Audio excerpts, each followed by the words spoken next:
जय श्री कृष्णा बच्चों, आप पढ़ रहे हैं कक्षा 5 से पर्यावरण अध्ययन और पाठ 4 पढ़ रहे हैं मिलकर करें सफाई। इसमें पिछले वीडियो में आपने प्रश्न संख्या 1 से लेकर 11 तक के क्वेश्चन हल किए थे अपन ने। आज अपन 12 से लेके 16 तक के क्वेश्चन हल करेंगे। आपका 12 नंबर का प्रश्न है, सफाई हमारी आदत का हिस्सा होनी चाहिए, इस बारे में आपके क्या विचार हैं? सफाई हमारी आदत का हिस्सा होनी चाहिए। आदत मतलब जो कार्य हम रोज करते हैं। तो इस बारे में आपका क्या विचार है, आप क्या सोचते हैं? तो हमारे विचार से सफाई का दिखावा नहीं होना चाहिए, बल्कि यह हमारी आदत का हिस्सा होना चाहिए। इससे हमारे आसपास का वातावरण हमेशा स्वच्छ रहेगा।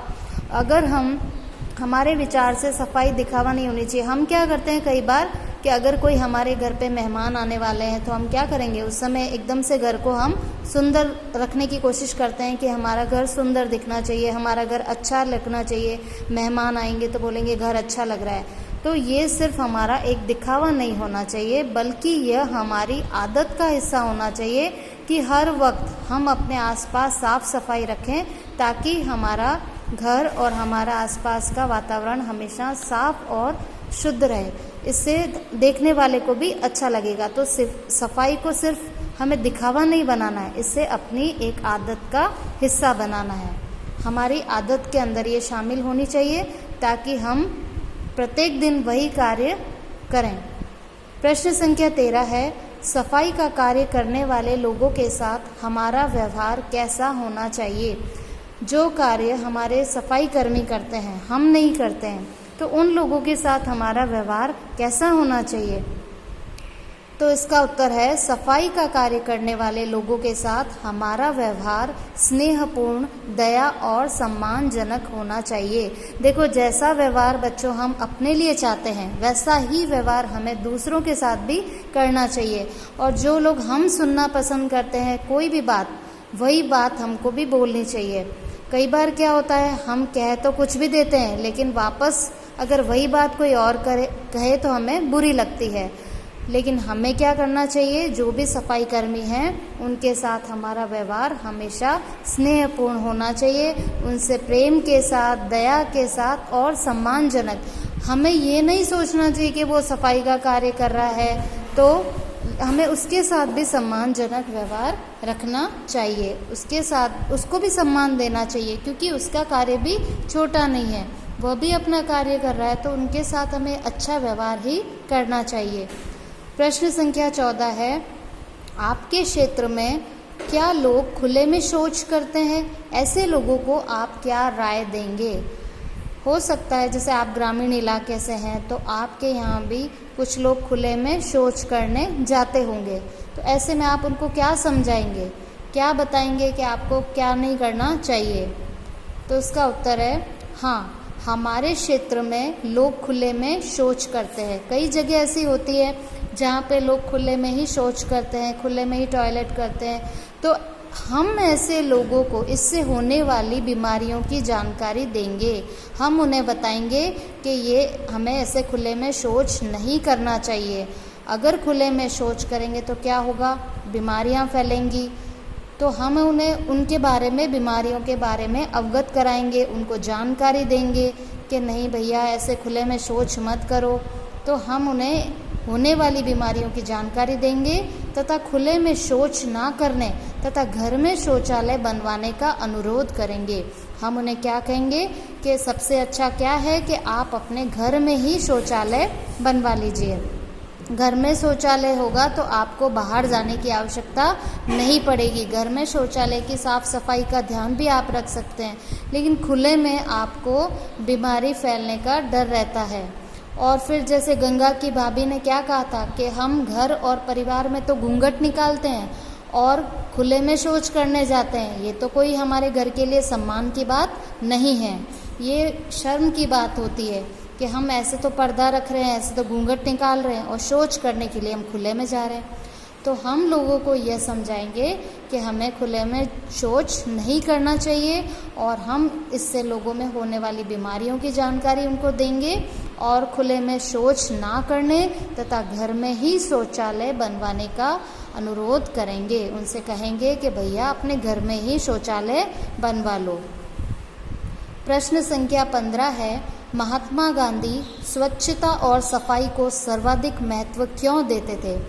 महात्मा गांधी थे, इस पाठ में आपने पढ़ा था कि उन्होंने स्वच्छता और सफाई को हमेशा महत्व दिया और सर्वाधिक महत्व मतलब स्वच्छता और सफाई को कुछ ज़्यादा ही महत्व दिया है। तो वो क्यों देते थे? इसका उत्तर यह है, महात्मा गांधी स्वच्छता और सफाई को आदत बनाना चाहते थे। क्या बनाना चाहते थे? एक आदत का हिस्सा बनाना चाहते थे।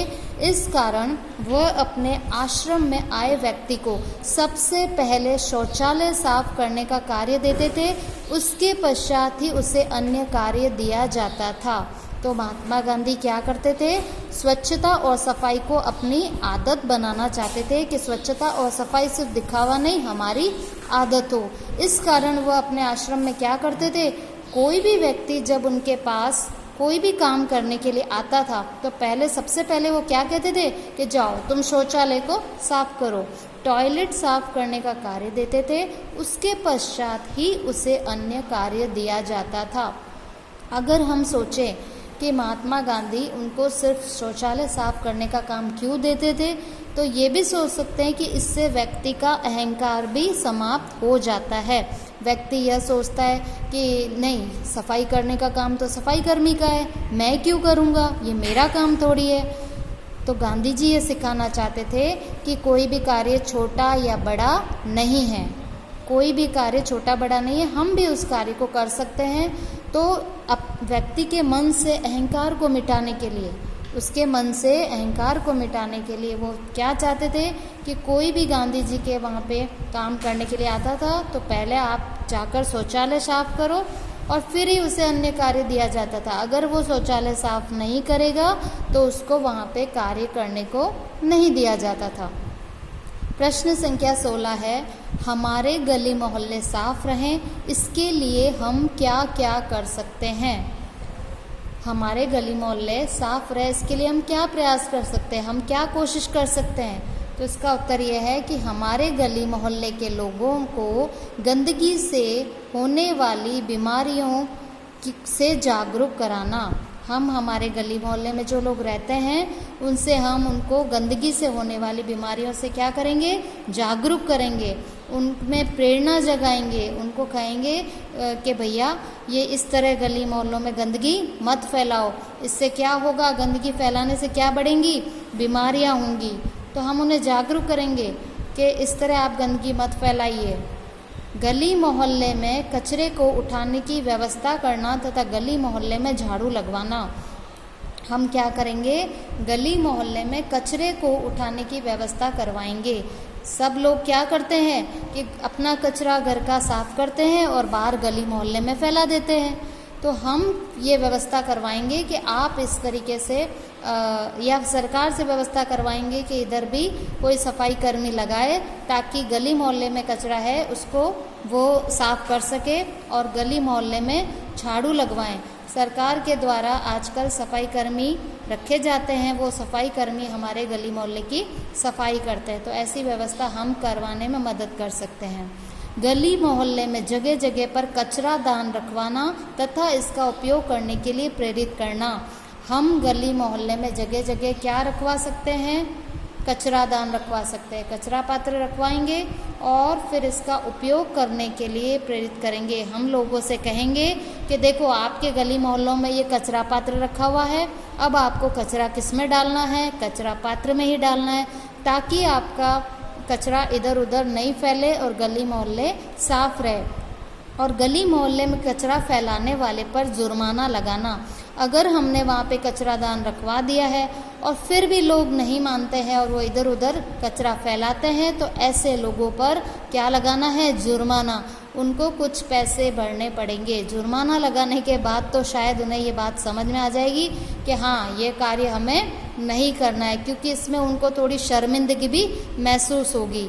तो हम कुछ इस तरह के प्रयास कर सकते हैं ताकि हमारे गली मोहल्ले साफ रहें और स्वच्छ रहें, और इससे हम भी बीमारियों से बचे रहेंगे और हम भी स्वस्थ रहेंगे।